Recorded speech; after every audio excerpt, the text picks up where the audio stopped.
5 years ago, I had $500 to my name with a $1,000 rent due in just a few weeks. I had just been fired from my job, so no money was coming in at all. And I was in a place that I felt I might never get out of. My back was against the wall and the funds were almost gone. So I did that infamous thing that we all do when we feel like we're stuck in that position. I remember just grabbing my phone and searching how to make money online. And little did I know the side hustle that I would find would go on to change my life forever.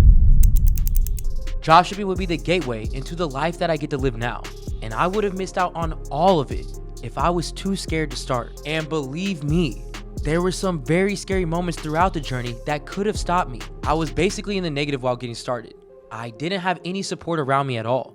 And I was living in a brand new city by myself that I didn't even know one single person in. But I was desperate for a change and for something to work. So with that little money that I had left, I spent that on a dropshipping course. I felt absolutely alone in the journey that I was on the verge of. But I want you to listen to this. If I had to do this all over again, I would do it the exact same way. What we sometimes don't realize is the potential that we have. Always. It's always around. But until you take advantage of it, it's just gonna sit there. So in the hopes of inspiring you to go out and capitalize on your own potential, I'm gonna tell you how I grabbed a hold of mine. And I mean held on for dear life, but built wealth through dropshipping, starting from a negative bank account. To start off, the journey that I was about to go on with dropshipping, it felt personal. I had a lot to prove to myself and everyone around me, including my friends, my family, and everybody who was sitting there in my ear telling me that it was not gonna work out. So to be real, I used that as motivation and I fueled a fire inside of me. So I immediately cut out all the distractions around me and I got to work on that course that I bought. I was so obsessed with the success I was looking for.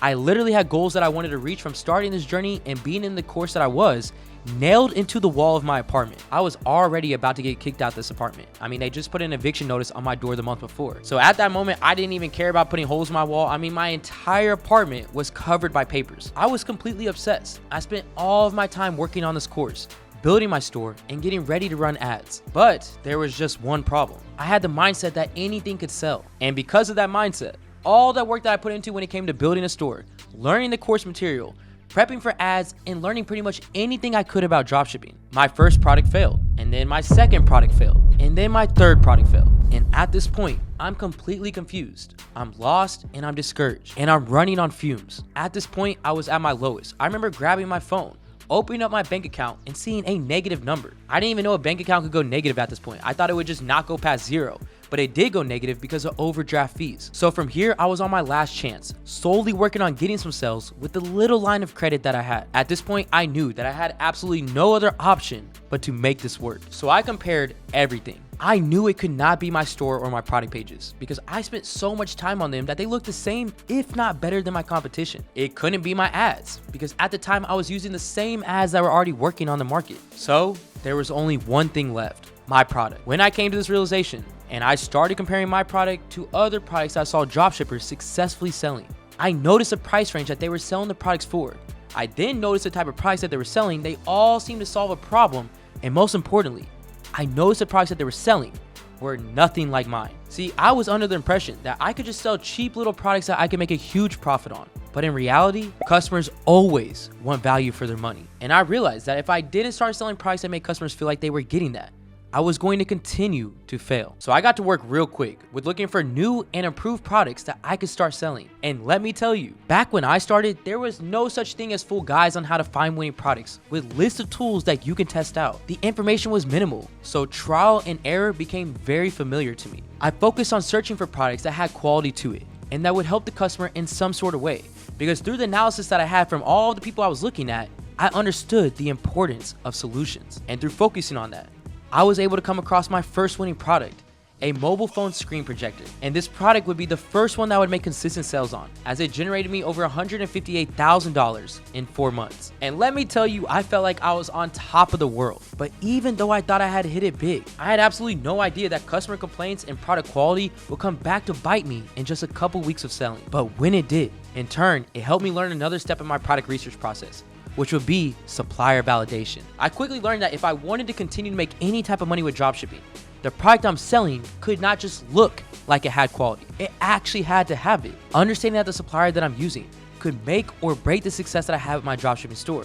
This put a whole new spin on who I'd be using to supply the next product I found. So through the decline of sales that started happening just as fast as they had come, I started looking for another solution-based product. But this time, I wanted to see that not only did the product itself have social proof from consumers, but the supplier did as well. So when I found the product that I wanted to test, I went over to AliExpress and made sure that the supplier had these 4 major things. A high feedback rating of 4.7 stars or higher out of 5, meaning that their communication, shipping speed, and product quality was highly rated by other buyers. I made sure that they had at least 500 plus orders on the product, which would tell me that they've been able to keep up with demand and that out of those 500 plus orders, most of the consumers were happy with it. The next thing I did was reach out to the supplier directly and ask for proof of inventory and proof of delivery to the same countries that I was planning on targeting. Doing this really helped me make sure that I was able to communicate with them based off of the rate of the reply.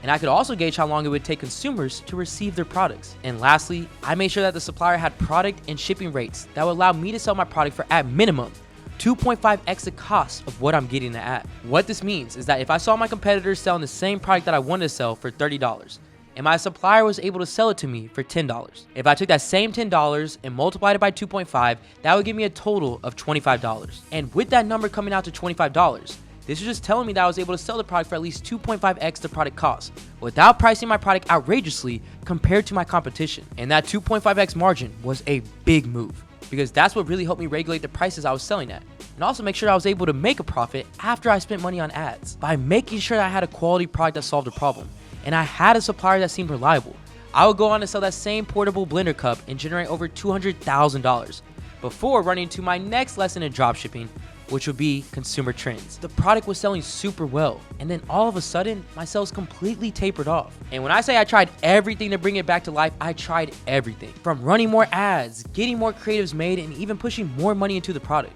But despite all those efforts, the product died. And I just could not sit there and understand the why. The why behind why my product was just doing so good for me, and out of nowhere just died off. I thought I was doing everything right until I took a step back and I thought about the fact that they might just not need the specific product anymore. And that would be my first lesson on something called consumer trends. Consumer trends are the patterns at which consumers search and buy products year after year. And these trends can stay the same in some areas and change in others. Let me show you what I mean. If we head over here to Google Trends and search something like winter, you're gonna see that every year consumers are searching this term at the exact same time. But at the same time that there's a rise in searches, there's also a decline in searches at around the same time every year. This means that if you're selling a very good product that falls in line with the winter search, you have a very great chance of making some great sales for that time period. But just as soon as that trend comes, the trend also leaves, and you're left with a product that declines in sales pretty rapidly. And that's not always a bad thing though, because if done right, you can take advantage of trend after trend and scale up some insane sales. But at that time,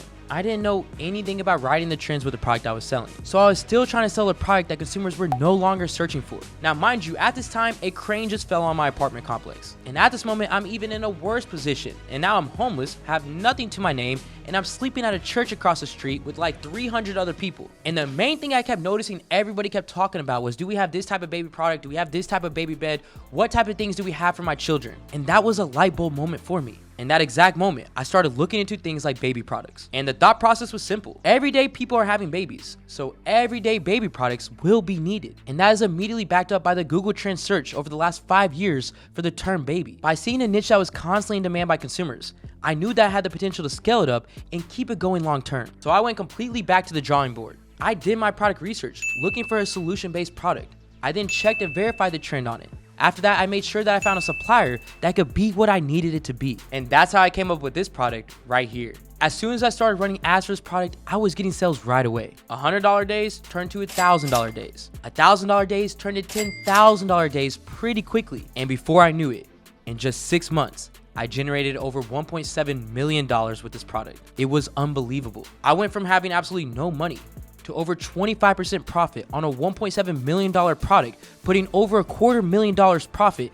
back into my pockets. A negative bank account to $250,000. And it was all done by focusing on 4 things: the potential, the solution, the supplier, and the trend. And even though there was a ton of learning lessons and money that was lost throughout this process, I would not trade it for any other experience, because now my systems have evolved and I've been able to help beginners from all different backgrounds grab onto their own potential and generate absolutely life-changing results. So if you heard my story, you've seen the results of other people's stories. Now imagine what you would be capable of if you just let go of the fear and stepped into your true potential. I hope you let yourself find out. This is AC with Supreme Ecom, and I'm out.